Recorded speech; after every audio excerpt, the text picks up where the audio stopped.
China's new foreign minister Qin Gang condemns recent threats from the United States, warning Washington it should not repeat provocations. Massive strikes in France against Macron's pension reform are expected to block everything from transport services to power plants and universities.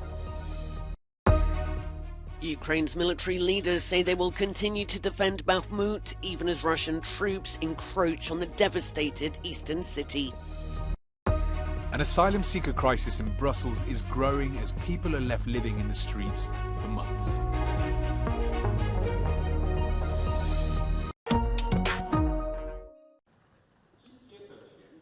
Unacceptable and a threat to our country.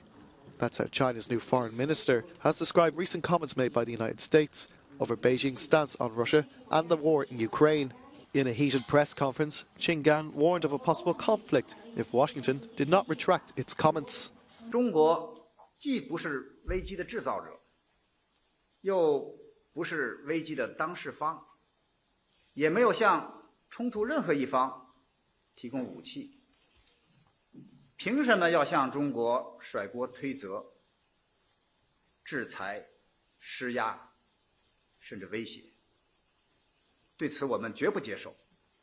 Qin Gang defended the close ties between China and Russia and called for the US to back down on recent comments if they wanted to avoid tension spiralling out of control. Beijing is denying the United States' repeated claims that China will provide Russia with weapons for its war in Ukraine.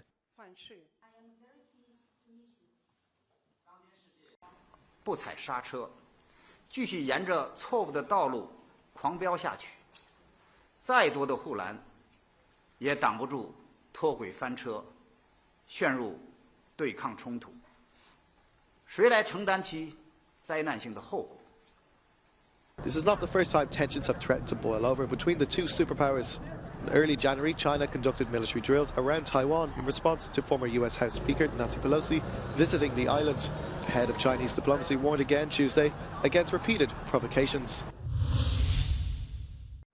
Major national strikes in France continue this Tuesday, disrupting train, metro, tram and bus transport all over the country. The RATP and the SNCF will run reduced services except at peak times, with international travel between Spain and Germany also being affected. The walkout will continue on Wednesday. This is the 7th day of industrial action since workers took to the streets in protest of President Macron's proposed pension reform, aimed at raising the retirement age from 62 to 64. The main difference this time is that the strikes do not have a determined end date, meaning workers will vote at the end of each day on whether to continue industrial action. Apart from transport, teachers, gas and electricity workers and also industrial workers are participating, with some energy services affected since Friday.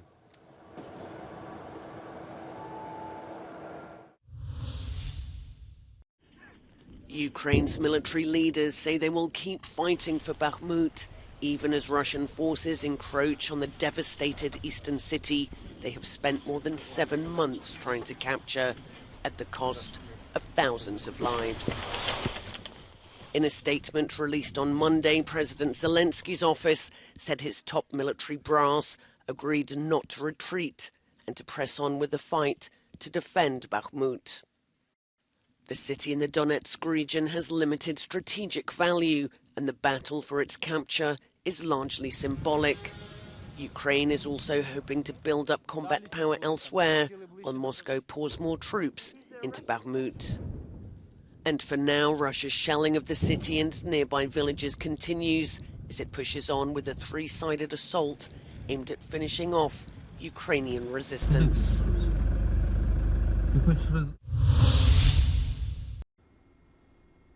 Moscow has published new images of Russian Defense Minister Sergei Shoigu touring what they say are Moscow-controlled eastern regions of Ukraine. He has conducted an inspection in Mariupol, a city that Russia has occupied since May last year, after months of blockade and relentless bombing. As a result of the fighting, Ukraine estimates that up to 90% of residential buildings have been destroyed or damaged. Russia says that Shoigu handed out medals to the Kremlin servicemen in Ukraine. His tour comes amid the confrontation between the army and the mercenary group Wagner, who are involved in the invasion of Ukraine. On Tuesday, its founder, Yevgeny Prigozhin, suggests that his force was being, quote, betrayed by being denied ammunition supplies by the army.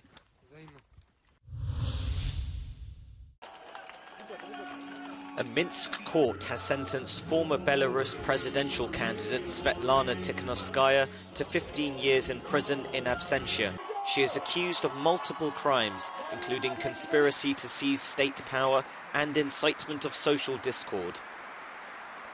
Authorities began cases against Tikhanovskaya and other Belarus opposition figures after disputed elections in 2020, which led to mass protests and a corresponding brutal crackdown. The court also handed down an 18-year sentence in a penal colony to Pavel Letushko, who's in exile. He's the former Belarusian ambassador to France. Tikhanovskaya has called the trial and other similar cases against opposition figures a farce and revenge on the part of Alexander Lukashenko, the Belarusian president. A six-party alliance has nominated Kemal Kılıçdaroğlu as its common candidate to challenge President Recep Tayyip Erdogan in Turkey's presidential elections in May, ending months of uncertainty and bickering that has frustrated their supporters. The elections could shift the country towards a more democratic course or extend Erdogan's increasingly authoritarian rule into a third decade. The process to decide on one unified candidate hasn't been easy. One leader broke away from the alliance on Friday. However, he was convinced to rejoin after a compromise deal was reached.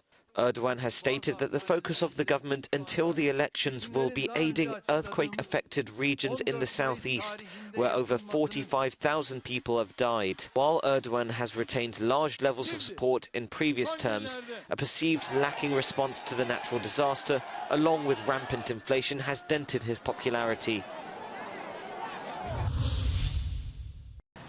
Just a few miles away from the heart of the EU institutions in Brussels, an asylum crisis is steadily growing. Refugees have set up a makeshift camp along the Belgian capital's canal, braving the freezing winter cold as they wait to be processed at the country's arrival centre, known as Le Petit Château. In English, the Little Castle. Many of the 250 people here have been waiting for months to register, forced to live in the streets with limited access to food and water. Fedicil, the government agency responsible for the reception of asylum seekers in Belgium, says their housing network is full, in turn causing this crisis. Mohammed, a 30-year-old Somalian who braved the journey by boat across the Mediterranean, has been waiting here for 6 months now. He describes his situation as desperate. It's very hard because I don't have nothing, and I don't have house. I don't have money, I don't have work. The money is for real, it's important when you work it, that is better. And I don't know how can I go to work when you don't have any safety of house, like where you can sleep. Also some social, when you don't have it, how we can help you. You cannot work, you know, that is my point also is my big problem. For Doctors Without Borders, the problem isn't just the lack of proper housing. The organisation, which has set up a dozen mobile toilets and a sink with accessible drinking water, says it's simply not a vote winner to provide too much help for asylum seekers. Most politicians are simply unwilling to help. There's currently no political will to get a solution to this problem. It's not a simple and it's not an easy problem to solve, because even if you created new places, they would quickly get filled up by the new incoming persons. And there are a number of bottlenecks within the asylum system which need to be taken care of. But right now, for these people, there is a very simple solution, and that is asking the different communes of Belgium to take a number of persons and basically distribute all the 3,000 persons or so who are currently waiting for a centre in the different communes in Belgium. The Belgian authorities told Euronews that the political will is there and that they're working as hard as possible. But Doctors Without Borders says it doesn't expect a solution anytime soon, despite a fresh influx of refugees expected as the warmer weather kicks in. Christopher Pitchers, Euronews, Brussels. 3 weeks after their disappointing 1-0 loss in Germany, Chelsea will have to bounce back against Borussia Dortmund in the second leg of their Champions League round of 16 tie this evening. Raheem Sterling's teammates are currently lying in 10th place in the Premier League, 11 points behind the top four. Graham Potter, who was praised at Brighton before being under intense scrutiny in London, will want his players to show more grit at Stamford Bridge and get a result which could salvage Chelsea's season. Believe it or not, the mood has been positive throughout. It's not happy and joking and smiling when you're losing, of course not. But at the same time, there's been a support for each other and a good spirit and a good atmosphere. With less money spent in the transfer market and better performances on the pitch, Dortmund are on a 10-game unbeaten streak in the Bundesliga. Sebastian Haller's teammates remain solid on the road in the league and have conceded only 2 goals in their last 5 games. While Cesar Spilicueta and Thiago Silva are expected to be missing for Chelsea, Edin Terzic will have to do without his striker Karim Adeyemi, who scored the only goal of the game in the first leg.